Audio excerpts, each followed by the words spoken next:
Maintenant, je deviens permanent dans les Bouches-du-Rhône. Mais je suis permanent du comité central. Je suis payé par le comité central. Et dans les Bouches-du-Rhône, je suis membre du bureau fédéral. Mais alors on est dans une situation où le secrétaire fédéral, c'est Pierre Doise, il n'est pas membre du comité central. Et je dirais au-dessus de moi, dans les Bouches-du-Rhône, il y a un certain nombre de camarades qui ne sont pas membres du comité central.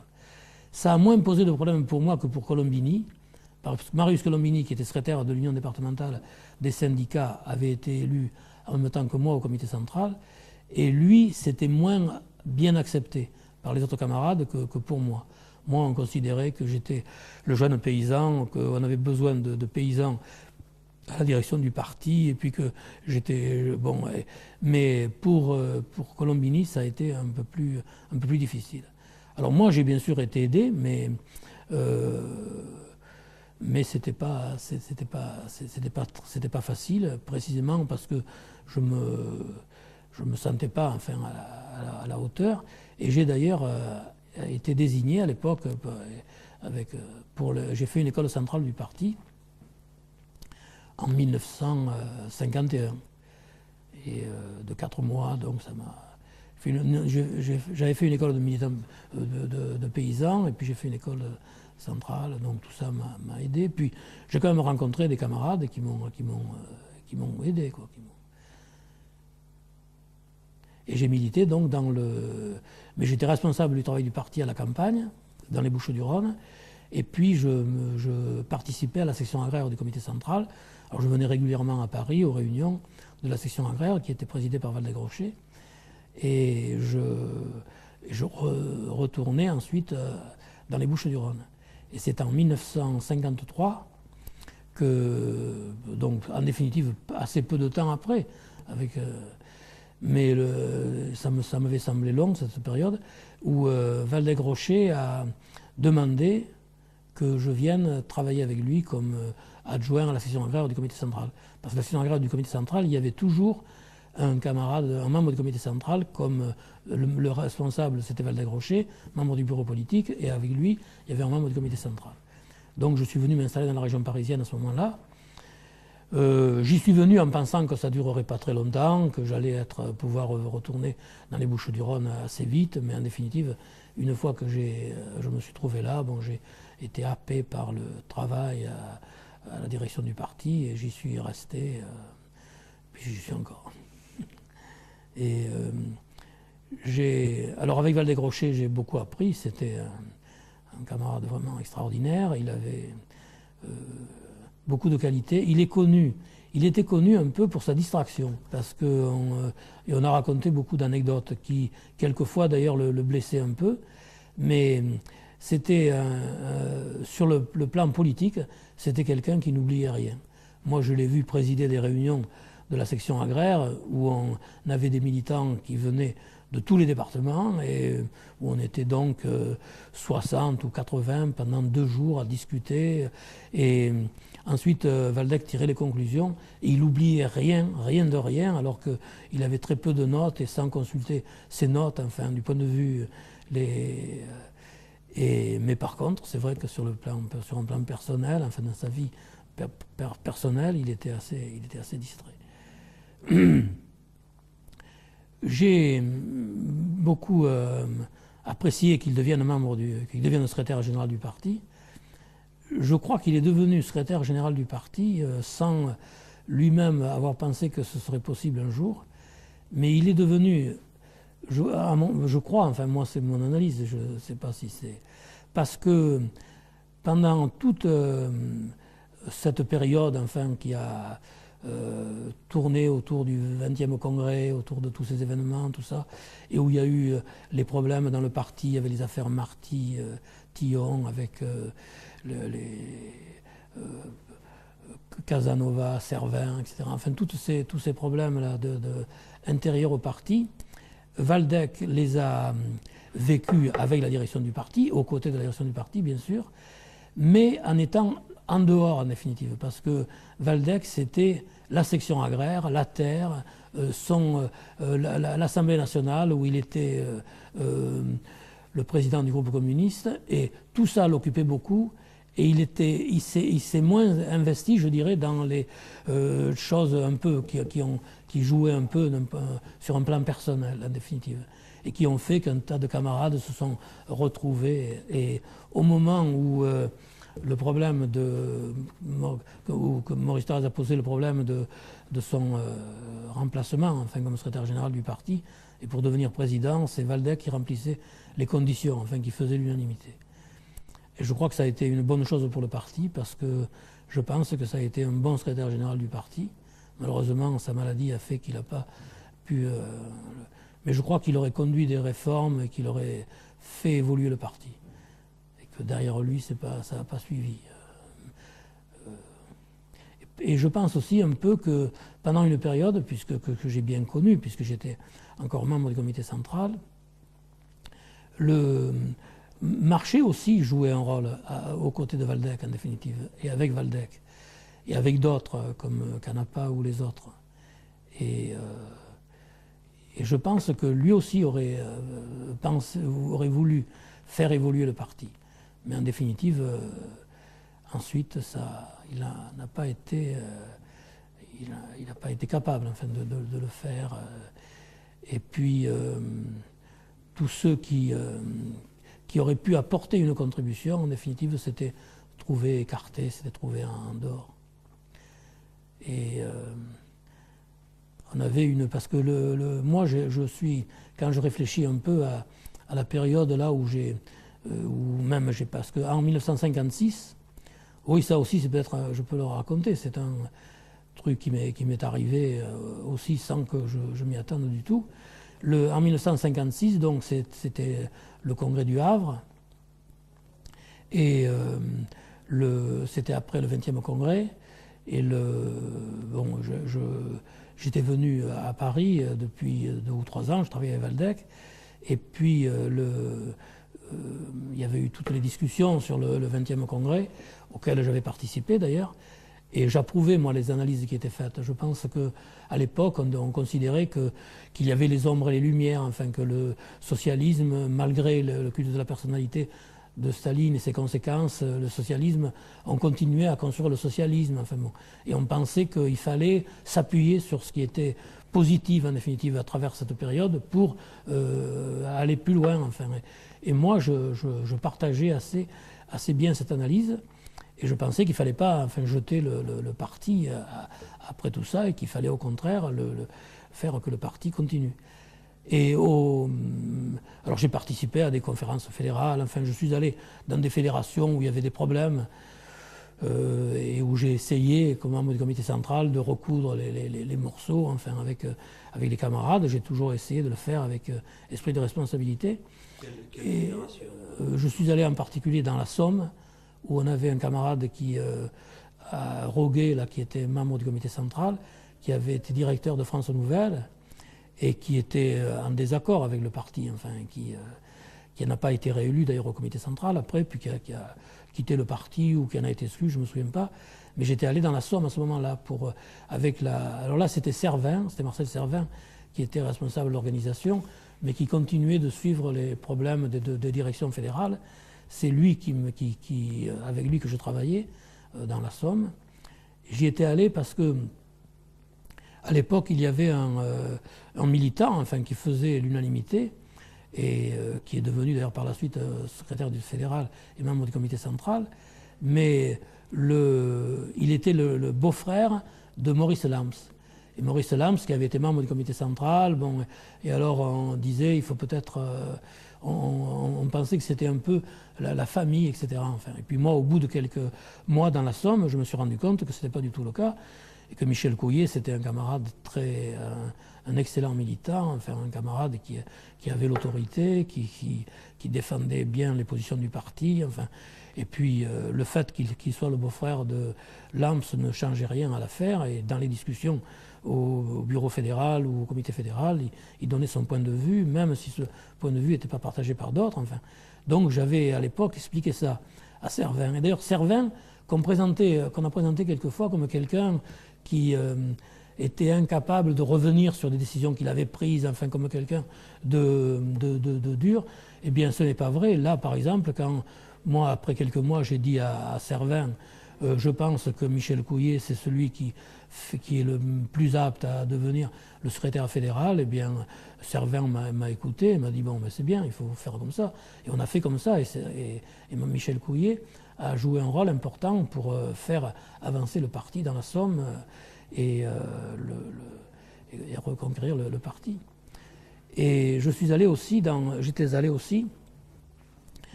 la fédération de la Dordogne, pas de la Dordogne, là où était un camarade aussi qui a joué un rôle, Lamps, où était Pronto, c'est dans la Charente. J'ai aussi travaillé en Charente où il y avait eu, avec Pronto, enfin il y avait eu une période un peu difficile. Et alors je pense que c'est ça qui a fait que on a considéré que je pouvais devenir être secrétaire du comité central. Non, c'est-à-dire la Charente, c'est après, alors que j'étais secrétaire du comité central déjà, où je suis allé là-bas. Donc, ça consistait en quoi la fonction de secrétaire? Eh bien, il y avait 2 secrétaires, il y avait plusieurs secrétaires. Il y avait plusieurs secrétaires, oui. Ben, le secrétaire du comité. L'autre secrétaire était Plissonnier à ce oui, moment-là. il y avait Plissonnier. Le secrétaire du comité central était composé de 3 membres du bureau politique et de 3 membres du comité central qui n'étaient pas membres du bureau politique. Il y avait Maurice Thorez qui était secrétaire général, Jacques Duclos et Marcel Servin. C'était les 3 secrétaires. Et les 3 membres du bureau politique et les 3 secrétaires qui étaient membres du comité central, c'était Ducolonnet, Plissonnier et moi. Mais c'était un peu difficile ça, parce qu'on avait voulu essayer, après le 20e congrès, de faire en sorte que le parti ne soit pas dirigé par l'appareil en haut, enfin, et qu'il y ait des membres du comité central. Mais enfin, c'était une situation un peu ambiguë.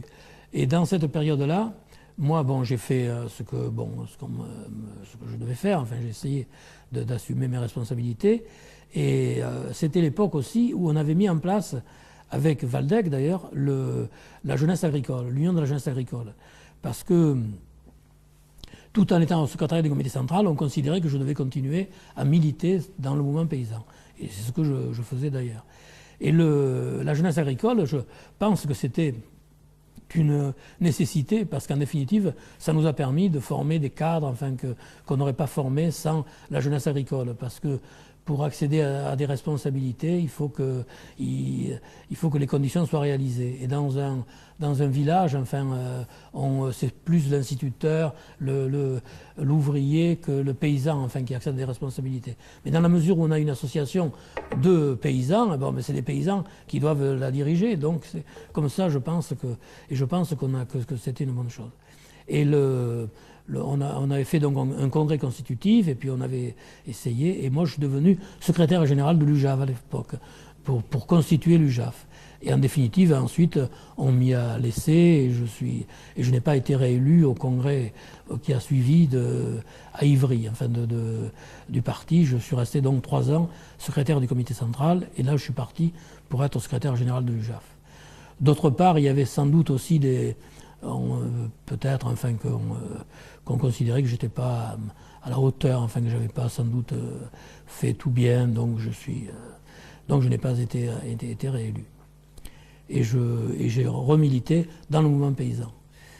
Et par la suite, lorsque j'ai pu mettre en place une direction de l'UJAF, je suis allé travailler sur les problèmes d'organisation avec Servin et avec Marché quand Marché est arrivé. Mais j'étais dans cette section d'organisation aussi avec la mission de travailler à la création de cellules, à m'occuper du mouvement paysan. Enfin. Et puis, ben voilà, et en 1964, j'ai assuré, d'ailleurs, je crois que j'avais assuré 3 conférences fédérales, celle du département que je suis, de la fédération que je suivais, comme on disait alors, là, parce que c'est comme ça que le langage, ça suit une fédération. On aurait dit il essaye de la tirer. Mais, et j'avais remplacé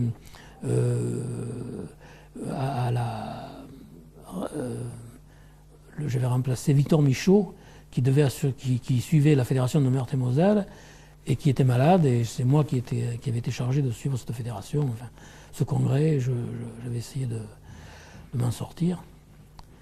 Et puis, ce congrès, c'était le 16e, je ne sais pas si c'était le 16e congrès, c'est le congrès où la direction du parti avait décidé qu'il fallait renouveler et rajeunir les cadres du parti. Et la veille de la réunion du comité central, Marché, qui était mon responsable à l'époque, m'avait appelé dans son bureau et m'avait dit, voilà, bon, tu as assuré des conférences fédérales, tu as participé à tout ça, tu sais que l'orientation, c'était de renouveler et rajeunir. Alors pour le comité central, maintenant, le même problème se pose. Alors bien sûr, toi, il ne s'agit pas de rajeunissement, puisque c'est vrai que j'avais 40 ans, donc je n'étais pas encore trop vieux, mais il faut renouveler, et on veut élire d'autres camarades, enfin, mais ça ne change rien par rapport à tes responsabilités, etc. Enfin, tu resteras responsable. Alors moi j'ai accepté, d'ailleurs je suis intervenu au comité central pour dire que j'étais d'accord avec ça, et je suis parti du comité central. Je continuais toujours, bien sûr, à appliquer les décisions du parti, parce que j'étais attaché au parti.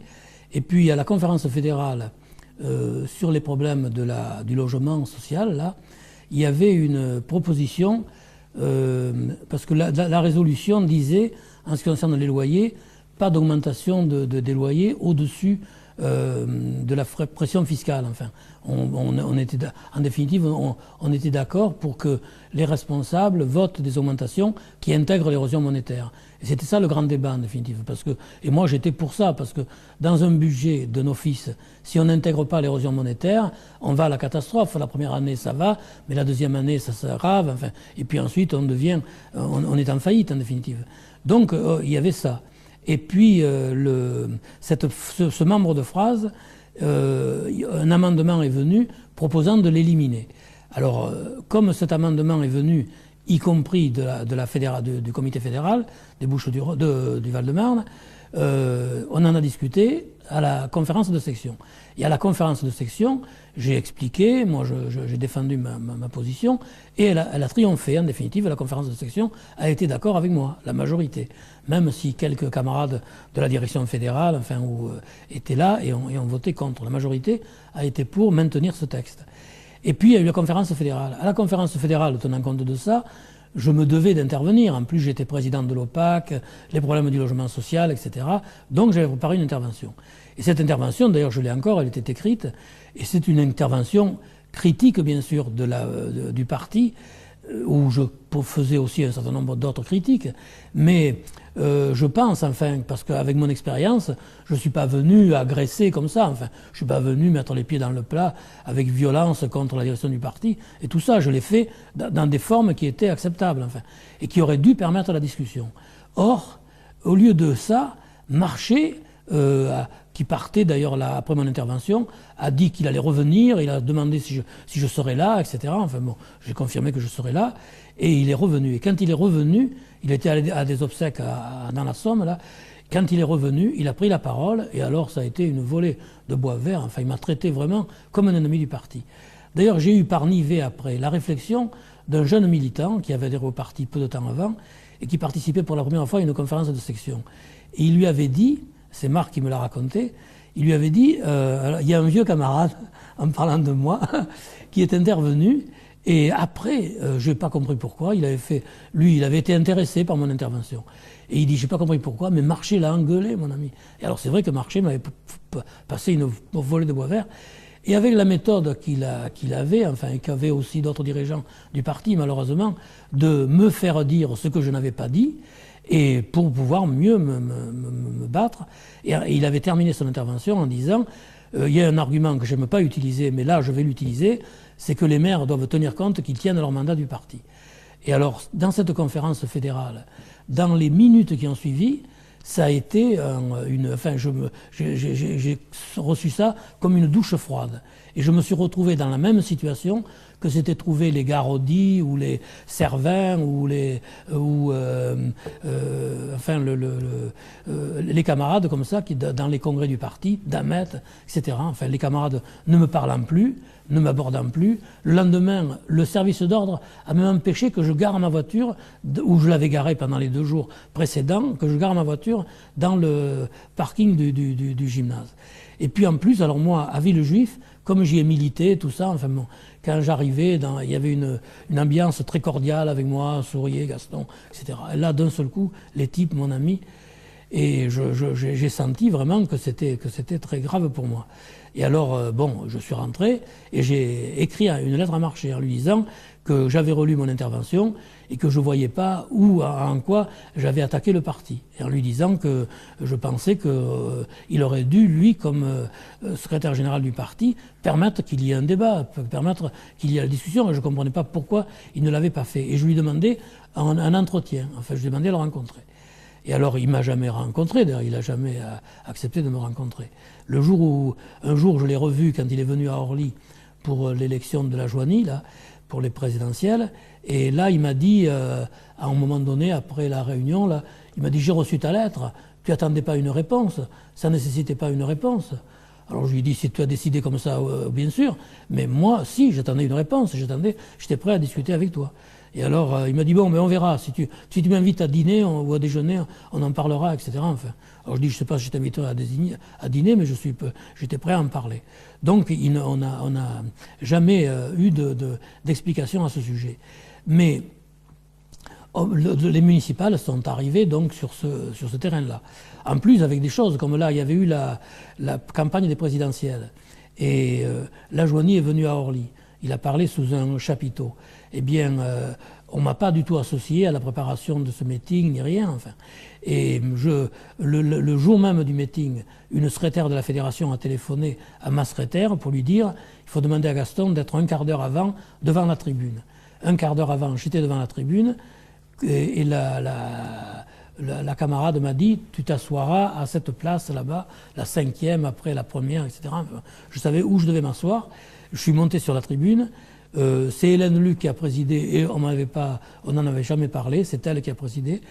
Personne n'a prononcé mon nom, ni elle, ni la Joigny, ni Marchais, ni rien, alors qu'on était à Orly et que le maire était présent. Enfin bon, on n'a pas prononcé mon nom, enfin bon, c'était un truc, c'était vraiment l'humiliation la plus totale.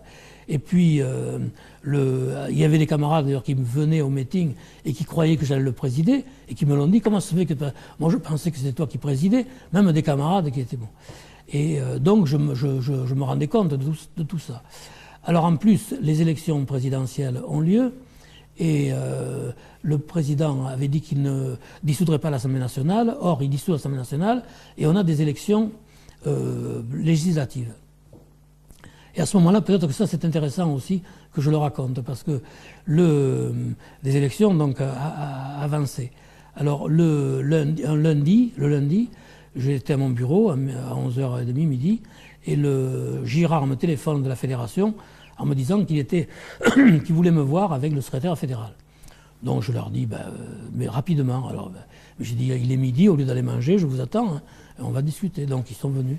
Alors quand ils sont arrivés dans mon bureau, c'était le secrétaire fédéral, rappelez-moi son nom, là c'était Lefort et Girard, donc ils arrivaient dans mon bureau. Ils me disent, voilà, ce soir on a un comité fédéral, on va ratifier les candidats.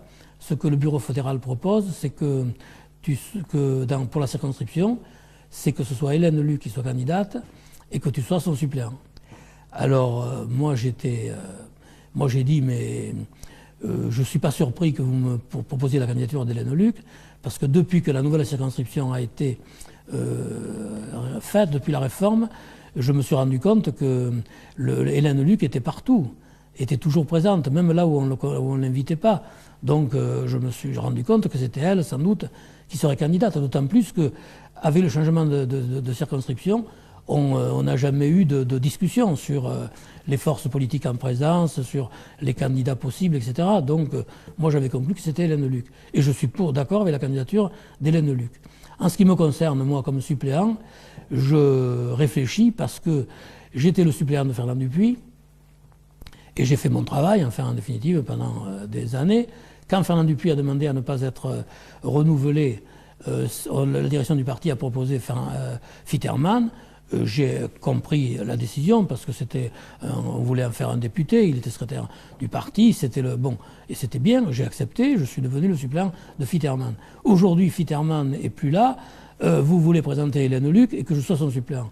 Moi, j'ai dit, à un moment donné, pour la population, ça pose un problème. Je suis maire, alors je pense que non. Moi, j'ai dit, je propose que Fitterman revienne. Parce que Fitterman, il était à Lyon à l'époque. J'ai dit, Fitterman, il est dans le Rhône. Dans le Rhône, il n'a aucune chance maintenant. Parce que paradoxalement, on a perdu le siège de député parce qu'il n'a pas pu jouer son rôle en définitive de député un peu pendant qu'il était député. Mais paradoxalement, depuis qu'il n'est plus député, il a gagné une audience considérable à Orly parce qu'il a été ministre, il est venu, etc. Enfin bon. Et moi, je crois que ce serait un très bon candidat. Et dans ce cas, moi, je serais son suppléant. Donc, si vous ramenez Fitterman, je suis d'accord. Et ils ont dit non, c'est pas possible, Fitterman, il est dans le Rhône, etc. Donc, ils n'ont pas voulu ramener Fitterman. Et moi, l'après-midi, j'ai dit non, je n'accepte pas d'être suppléant d'Hélène Luc. Je mènerai la campagne pour Hélène Luc, mais je n'accepte pas d'être d'être suppléant d'Hélène Luc. Donc, là aussi, d'ailleurs, le lendemain, mon adjointe de l'époque, Mireille Battu, vient me dire, mais il paraît que tu refuses maintenant d'être suppléant d'Hélène Luc. Alors j'ai dit, mais j'ai jamais accepté de l'être. Et je lui ai dit, comment tu le sais pas Alors je lui ai dit, comment ça s'est passé au comité fédéral? Mais elle me dit, c'est Girard qui a rapporté, et Girard a proposé la candidature d'Hélène Luc et toi comme suppléant. Et Girard n'avait pas dit mon refus. Et il comptait me convaincre le lendemain avec Hélène Luc, etc. Alors j'ai protesté d'ailleurs auprès de lui en disant que je trouvais que c'était pas bien parce que par rapport au comité fédéral, par rapport à la responsabilité par rapport au comité fédéral. Donc j'ai refusé d'être le suppléant et c'est Girard qui a été suppléant d'Hélène Luc.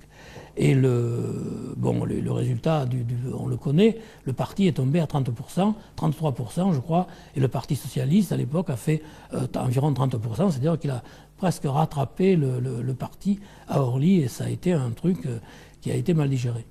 D'ailleurs, à ce sujet, peut-être que c'est ce qui m'a permis en définitive de sauver ma candidature au Conseil général.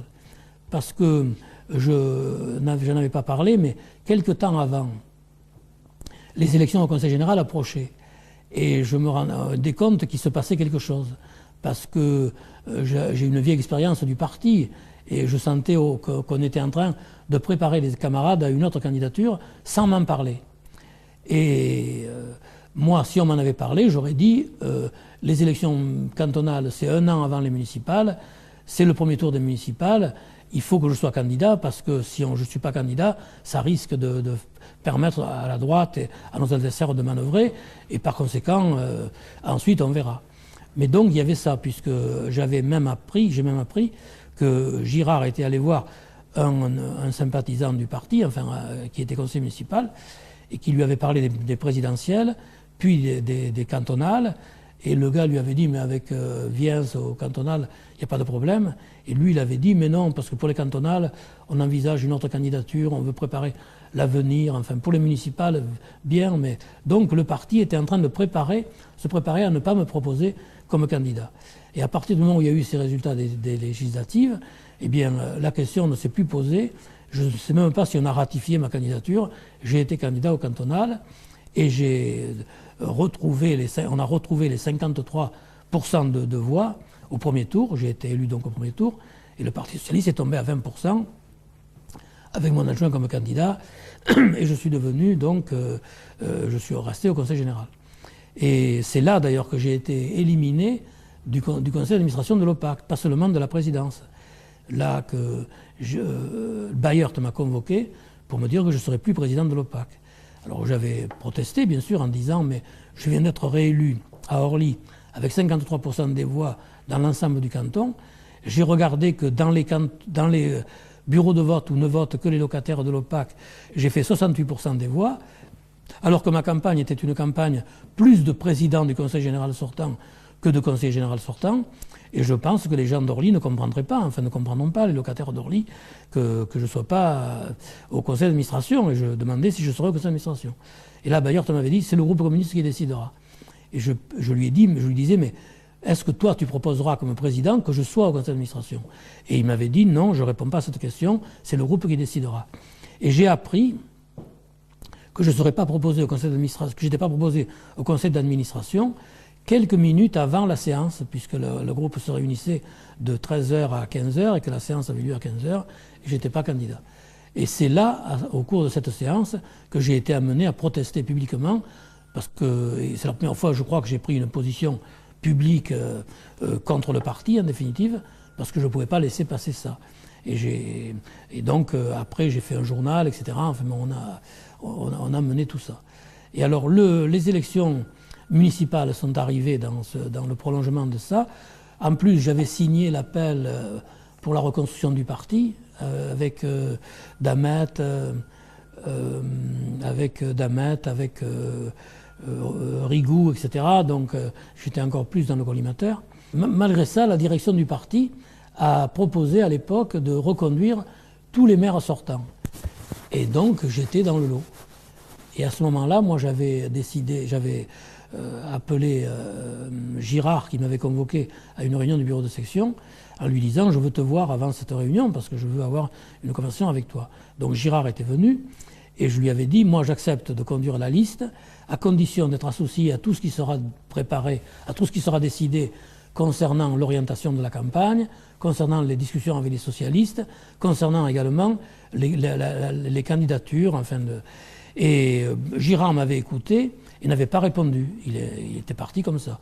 Mais ensuite, dans la réalité, ça s'est passé tout autrement. Et un jour, je me suis retrouvé par exemple au comité de section où Girard a distribué la liste des candidats proposés par le bureau de section, c'est le secrétaire de section, sans m'en avoir parlé. Alors bon, j'ai protesté, j'ai dit, moi je voulais être associé, j'aurais dû être associé, etc. Et alors là, tout ça avait été prévu, un camarade était chargé de monter au créneau pour me dire « mais tu es membre du comité de section, tu comptes pour un, il n'y a aucune raison qu'on te propose les candidats qui vont être soumis au comité de section, etc. » Alors la discussion s'est envenimée un peu, et puis on a eu 2 réunions du comité de section comme ça, où c'était très pénible parce que, en définitive, alors que j'étais le maire sortant, que je conduisais la liste, je me trouvais en conflit avec mes camarades, c'était vraiment très très dur.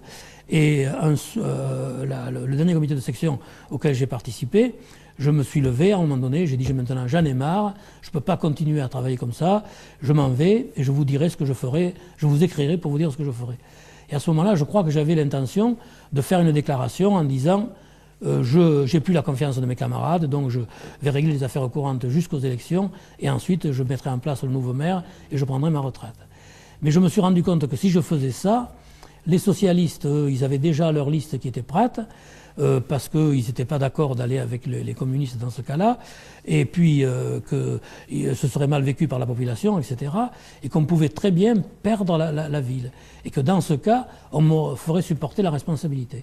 Alors j'ai décidé de me battre, j'ai dit bon, puisque je suis maire sortant, je considère que je suis tout désigné pour conduire la liste de gauche aux prochaines élections, et j'ai convoqué le lendemain les sections communistes et socialistes, les délégations pour discuter. La section communiste n'est pas venue, alors que j'avais essayé de les avoir au téléphone. La section socialiste est venue. Ils ont été d'accord pour qu'on fasse un accord, en définitive, où il y avait 18 candidats, qu'on appelait communistes reconstructeurs, je dirais, qui étaient d'accord avec moi de venir sur ma liste, 8 socialistes, proposés par la section socialiste, et puis un certain nombre d'autres personnalités appartenant à nos 2 courants. Et j'ai dit aux socialistes, puisque le parti me lâche, moi, je vais faire mon affaire de trouver des camarades qui individuellement viendront, et c'est ce qui s'est passé. Et c'est comme ça que la direction du parti a décidé de m'exclure en prétendant que j'avais constitué une liste contre le parti, etc. Alors, ce qu'il faut dire aussi, ce qu'il faut ajouter, c'est que je m'étais rendu compte que non seulement on préparait une liste avec des camarades qu'on sortait de sous le boisseau, là, qui étaient vraiment des camarades qui seraient contre moi, qui étaient contre moi, mais en plus, au niveau des cellules, démocratiquement, on voulait éliminer les quelques camarades qui n'avaient pas pu faire autrement que de présenter. Par exemple, Fauré, c'était mon adjoint, il a toujours été d'accord avec moi, tout ça, et il était adjoint sortant. Eh bien, sa cellule et la mienne avaient été réunies ensemble sans que nous soyons convoqués. Alors nous avons protesté contre le fait qu'on n'est pas convoqué. Les réunions ont été convoquées à nouveau. Et à cette réunion de cellule, c'est un adjoint sortant de la rue, là, qui a une certaine autorité dans la ville, qui a proposé que Fauré ne soit pas candidat. Il a dit, moi je propose, parce que Fauré, bon, il faut renouveler, il faut laisser la place. Moi je ne suis pas candidat, il faut que Fauré aussi ne soit pas candidat. C'est-à-dire qu'au niveau des cellules aussi, démocratiquement, on allait éliminer encore ceux qui pouvaient rester et qui risquaient de m'être favorables. Donc c'était vraiment une liste contre moi que le parti préparait. Et c'est comme ça que j'ai été amené à faire cette liste et à être élu contre la liste du parti. Voilà. Élu facilement ou avec une campagne électorale Non. Ben, on a eu une campagne électorale très dure, très très dure, parce que la direction du parti, Marché lui-même est venu plusieurs fois à Orly. Et puis il a donné à la section tous les moyens du point de vue de la propagande, enfin des tracts, des moyens considérables, y compris les autoradios, les autos avec la radio, enfin du conseil du parti étaient présentes, enfin et puis les camarades de tout le secteur étaient mobilisés. La ville a été complètement envahie. Et je crois d'ailleurs que cette pression du parti s'est un peu retournée contre eux. Moi, j'ai vu une femme, par exemple, de la Cité Million, me raconter que deux gars, c'est des gars de Vitry, d'ailleurs je les suis après, étaient venus un soir chez eux, et le type avait dit, moi j'ai confiance dans le maire, j'ai toujours voté pour lui, les problèmes de votre parti, ça ne me concerne pas, moi je voterai toujours pour Gaston, etc. Enfin bon. Et les gars l'ont mal pris, et sa femme a été inquiète, elle a craint que ça se tourne, ça tourne mal, et elle est allée appeler un de ses voisins pour venir en disant ça va mal. Et ces mêmes camarades d'ailleurs de Vitry avaient rencontré en bas dans la cité là, mon adjoint socialiste là, Philippon, qui faisait du porte-à-porte, et ils lui ont dit, qu'est-ce que c'est, tu fais du porte-à-porte avec une cravate toi?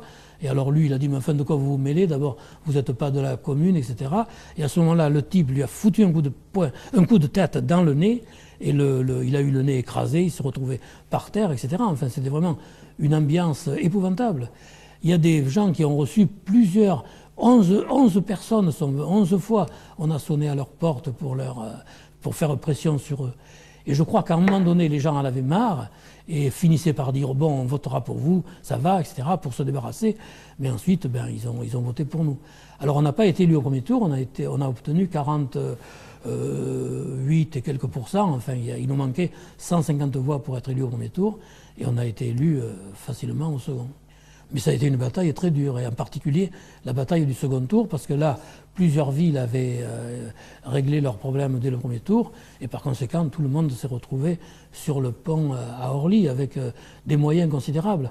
Le jour du vote, par exemple, ils avaient mis en place à Choisy, à la cuve, dans la salle des fêtes de la cuve, ils avaient les cahiers des bureaux de vote, et ils suivaient le déroulement du scrutin électeur par électeur pour aller trouver les électeurs communistes qu'on avait notés comme communistes qui n'avaient pas voté, enfin, et faire pression sur eux. C'était une campagne vraiment tout à fait extraordinaire. Et à la fin de la campagne, parce qu'ils s'attendaient à être élus, ils ont été tellement ulcérés qu'ils ont crié à mort viens, etc. Enfin, c'était vraiment une campagne terrible. Puis il y a eu même aussi, moi, le commissaire de police me disait ça l'autre jour, ils ont pensé aussi qu'on ne tiendrait pas. Ils ont pensé qu'on n'allait pas pouvoir s'entendre et qu'on ne tiendrait pas 6 mois en définitive. Et puis non seulement on a tenu 6 mois, mais on a tenu tout le mandat.